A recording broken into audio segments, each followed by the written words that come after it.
Graça, paz e alegria. Para pensarmos a respeito de santidade, eu gostaria de observar uma pessoa das páginas da Bíblia, um exemplo de uma pessoa muito conhecida, uma pessoa que é falada muito das páginas da Bíblia, e comparar para ver se o que normalmente se pensa a respeito de santidade, da forma como se vive isso, se confirma com o exemplo, com o testemunho do que essa pessoa viveu, com o que ela apresentou e que está registrado nas páginas da Bíblia. Vamos pensar em ninguém mais, ninguém menos que o homem segundo o coração de Deus. Ficou responsável agora o negócio, né? Ficou complicado. Onde nós encontramos as informações sobre ser o homem segundo o coração de Deus? Bom, em 1 Samuel, capítulo 13, versículo 14, e também em Atos dos Apóstolos, capítulo 13, versículo 22. De quem que nós estamos falando? É claro, estamos falando do rei Davi. Ele foi escolhido pelo Senhor.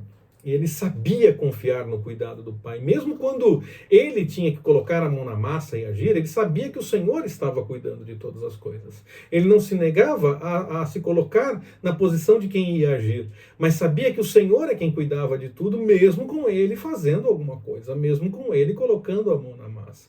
No capítulo 17 de 1 Samuel, nós vemos a batalha contra o gigante, aquela luta contra o gigante, e ele deixa claro que o Senhor é quem está cuidando de tudo. Ainda que ele tivesse que pegar a pedra, jogar a pedra e tomar todas as atitudes, ele sabia que o Senhor é quem estava cuidando de tudo.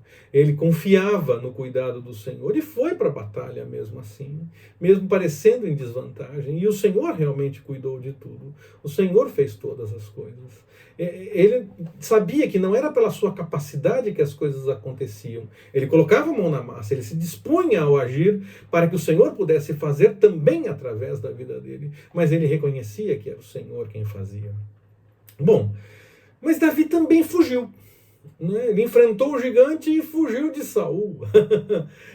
Saul queria matá-lo e ele fugiu de Saul. Absalão, ele também fugiu de Absalão, seu filho, quando ele tentou tomar o trono, tomar o lugar do rei. Essa fuga, então, não mostra que Davi não confiava no Senhor? Não vejo assim. Eu vejo que ele entendia que contava, sim, com o cuidado do Senhor. Mas há alguns momentos em que nós temos que enfrentar as batalhas, nós temos que colocar a mão na massa e fazer as coisas. E há alguns momentos que nós devemos evitar a fadiga. Não é momento de agir todas as vezes. Nós pensamos talvez que seja realmente momento toda hora de fazer alguma coisa, de muita atividade, de estar realizando sempre, que isso vai mostrar que você confia no Senhor, mas há momentos em que o Senhor deixa claro que não é para fazer, que é para esperarmos, que é para aguardarmos. E ele então, nesse momento, entendeu que deveria fugir. Eu entendo que, mesmo fugindo, ele revela que contava com o cuidado do Senhor. Ele sabia em que momento deveria agir e em que momento deveria aguardar e não fazer nada, para evitar maiores problemas. Se ele enfrentasse Saul, ele teria que matar Saul. E ele sabia que ele era um ungido rei para seguir depois de Saul no reinado. E ele teria que matar aquele que também tinha sido ungido antes dele. Ele não queria ir por esse caminho, então ele fugiu e deixou o Senhor agir no meio da situação. Se ele ficasse, teria que enfrentar Absalão, seu filho, em batalha. Ele não queria enfrentar Absalão, mesmo com a batalha acontecendo contra a vontade dele. Ele não queria que Absalão fosse atingido. Então, ele não queria esse confronto. Não é porque ele não confiava no Senhor que ele fugiu. Ele queria evitar problemas. Ele queria que o Senhor cuidasse da situação da melhor forma.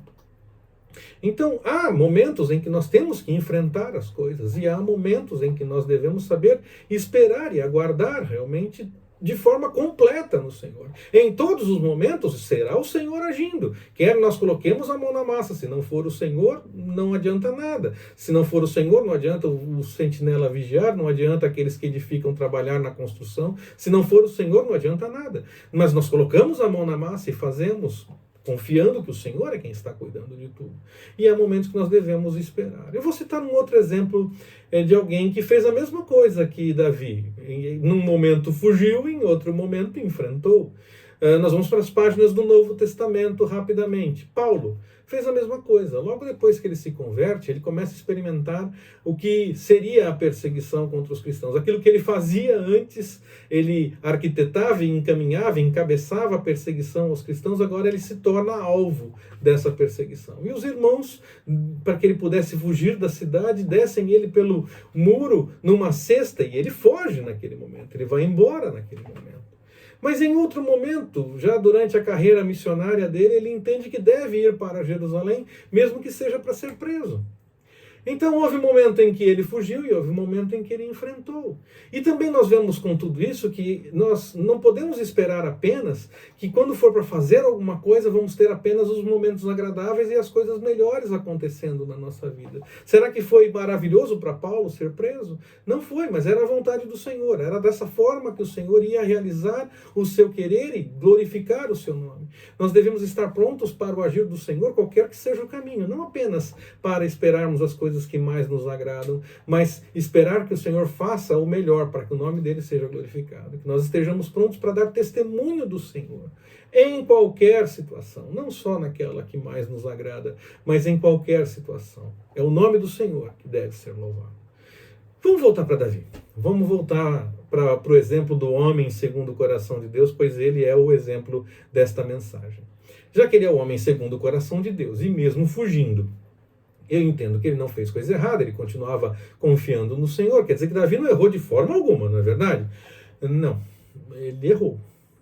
Ele errou e errou feio algumas vezes. Como assim? O homem segundo o coração de Deus, então, se cometeu erros? Como é que será que é ser o homem segundo o coração de Deus? Será que é ser apenas alguém que não comete erros? Davi mostra que não é assim. Davi errou como qualquer ser humano, e algumas vezes ele errou feio. A Bíblia não esconde os erros de Davi ou de qualquer outro. Não mostra apenas as passagens em que tudo deu certo, mas mostra o Senhor agindo mesmo no meio dos erros das situações, mudando o conceito, mudando as situações diante de arrependimentos ou não, mas mostrando o seu agir, mostrando como ele age na história, mesmo quando o ser humano está indo por um caminho errado e não abandona esse caminho. Aí o Senhor age para reverter, ou acolhe aquele que se arrepende e quer mudar de direção depois de cometer um erro. O Senhor também está agindo na história. Alguns erros que Davi cometeu. Ele desejou uma mulher que não era sua, e que, aliás, era uma mulher casada. Ele esteve com essa mulher, ela engravidou, e ele tenta fazer parecer que o marido, na verdade, seria o pai dessa criança. Quando isso não deu certo, quando o que ele arquitetou deu errado, ele manda colocar aquele marido no local mais complicado da batalha para que ele pudesse, então, morrer ali. E aí, ele, depois da morte de Urias, ele se casa com Batseba, e então acredita que o erro está escondido. Ele fez de tudo para esconder o erro. Tudo, coisas absurdas. E aí chegou um momento em que ele foi confrontado pelo profeta Natã. Naquele momento, Davi, que estava se esforçando tanto por esconder o erro que cometeu, ele poderia ter invertido alguma coisa com o profeta Natã, até mesmo inventado uma história qualquer. Ele era o rei, ele poderia fazer qualquer coisa. Então ele poderia ter feito algo para desmoralizar o profeta Natã, não deixar que ele o colocasse numa saia justa naquele momento.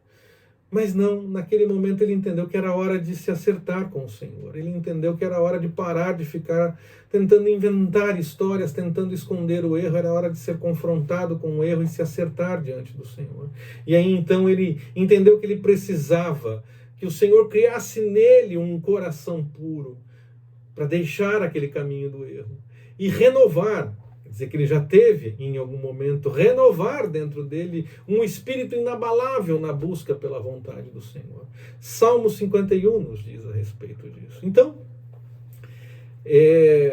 o homem segundo o coração de Deus, na verdade, era aquele que, mesmo errando, sabia que tinha limite tentar ficar explicando o erro ou esconder o erro. Havia limite, era necessário buscar a vontade do Senhor e se acertar. Ele cometeu também outros erros. Chegou um momento em que ele resolveu contar o povo, saber toda a força de guerra que ele tinha. E apesar de as pessoas terem que se dispor para o agir. Algumas vezes o Senhor ganhava a batalha sem o povo fazer nada, em outras o povo agia. Então, nesses momentos em que o povo agia, mesmo com o povo agindo, ele deveria entender, ele sabia disso, que deveria confiar apenas no Senhor, mesmo com a ação do povo. E não precisava saber qual era a força de batalha, porque a força de batalha era o Senhor. Ele cometeu muitos erros. E como, então, ele pode ser considerado o homem segundo o coração de Deus? Já adiantei isso. Ele soube reconhecer o seu erro. Em alguns momentos, ele tentou agir como qualquer ser humano, tentando esconder, tentando mudar a história, tentando explicar de uma forma diferente, esconder o erro. Mas ele sabia que havia um limite para tudo isso. Havia um limite para tentar esconder o erro. Havia um limite para tentar explicar as coisas, tentar mudar a situação. Esse limite era o tempo do arrependimento, da busca pela vontade do Senhor, confessar o erro cometido e abandonar aquele erro e voltar a seguir a direção do Senhor. É claro que o ideal é não cometermos erros. Nós devemos fugir desse caminho. De qualquer forma, nós não temos prazer nos erros. Nós não queremos seguir por esse caminho, mas em alguns momentos, olhando os exemplos bíblicos, nós vemos que o ser humano acaba indo por esse caminho, mesmo depois de saber toda a verdade. E nesse momento, para agir como homem segundo o coração de Deus, o que Deus espera de nós é que nós saibamos reconhecer os nossos erros, abandonemos o caminho errado, arrependidos, busquemos novamente a sua direção, deixando aquele erro. E sem essa de ficar tentando dizer que, mas tem que entender, mas você viu aquilo, tentando inventar história, tentando dizer que não é bem erro. Não, se é pecado, tem que ser deixado. Se as pessoas estão inventando histórias, é claro, você não vai deixar um caminho por conta de histórias inventadas. Se as pessoas querem acreditar em mentiras, elas vão se acertar com o Senhor. Mas se realmente você cometeu o erro, você deve arrepender-se, deixar o caminho errado. Começar esse ciclo todas as vezes que isso acontecer. O ideal é não errarmos. É buscarmos sim a presença do Senhor e deixarmos completamente o caminho do erro. Mas como seres humanos nós podemos novamente errar. E nesses momentos nós devemos reconhecer e buscar novamente a presença do Senhor. 1 João capítulo 2, versículo 1 nos diz: filhinhos, estas coisas vos escrevo para que não pequeis. Mas o texto não para aqui. Não diz, escreva essas coisas para que não pequeis, pronto, então agora ninguém mais peca conhecendo essas coisas. O texto continua dizendo: mas se alguém pecar, nós temos advogado junto ao Pai, que é Jesus Cristo. Então, nós almejamos sim deixar de uma vez por todas o caminho do pecado, mas como seres humanos, nós ainda podemos ir por esse caminho vez ou outra. Não caia nessa tese de que não erramos mais. Nós não temos prazer no erro, nós não buscamos esse caminho de forma deliberada. E quando nós somos confrontados com um erro que nós cometemos, nós queremos pedir perdão, nós queremos deixar aquele caminho, buscar a vontade do Senhor. Santidade é mais que achar que não se peca mais. É reconhecer-se pecador, mesmo que não esteja cometendo pecado naquele momento. É saber que carece da graça do Senhor, continua carecendo da graça do Senhor. E se o pecado bater a porta mais uma vez, não vai ficar tentando explicar, tentando inventar história, tentando inverter o erro. Errou, se acerta com o Senhor, volta para o caminho do Senhor, recomeça mais uma vez essa caminhada, porque você já sabe esse caminho qual é. Busque a presença do Senhor. Isso é seguir o exemplo do homem segundo o coração de Deus. Saber reconhecer o erro e buscar no Senhor a mudança de vida mais uma vez. O ideal é que não sigamos pelo caminho do erro, mas quando ele se apresentar, se acerte com o Senhor mais uma vez. Vamos nessa? Dê seu testemunho a respeito dessa ministração nos comentários. Que o Senhor nos abençoe. Forte abraço, até mais, permitindo o Senhor.